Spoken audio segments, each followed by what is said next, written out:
Devotional, Saturday 19th of September. Do you ever notice how everything in life seems to be measured, counted, studied, graded by somebody somewhere?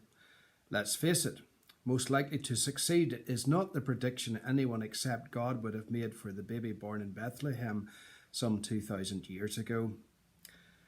His birth, the words of King Herod when told of the birth of Jesus, "Kill him, there's only room for one king in this corner of the world."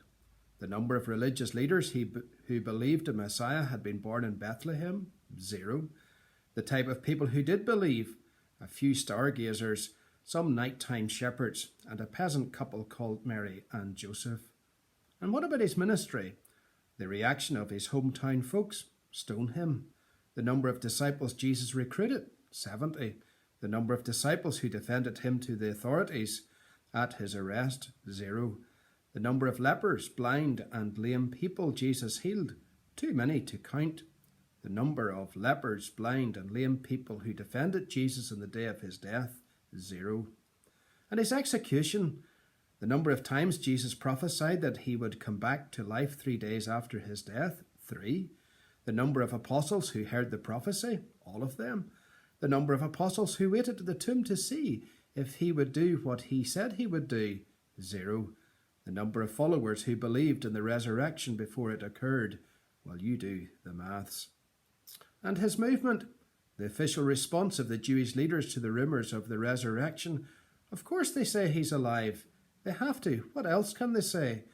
Well, the actual response of the Jewish leaders to the resurrection of Jesus, well, we read that in Acts chapter 6 and verse 7. A great number of the Jewish priests believed and obeyed. You see, the movement of Christ continues. The belief of French philosopher Voltaire, the Bible and Christianity would pass within 100 years. Well, he died in 1778. The Church of Christ continues. The pronouncement of Friedrich Nietzsche in 1882, he said, "God is dead. The dawn of science, he believed, would be the doom of faith." Well, science has dawned, and the Church of Christ continues.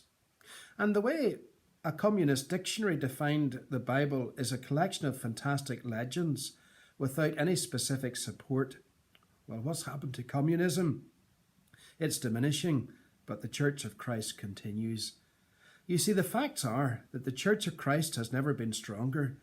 The question, how do we explain that Jesus was a backwater peasant? He never wrote a book, he never held office, he never journeyed more than 200 miles from his hometown. Friends left him, one betrayed him, those he helped forgot him prior to his death. They abandoned him, but after his death, they couldn't resist him. What made the difference? The answer? The death and resurrection. For when he died, so did our sin. And when he rose, so did our hope.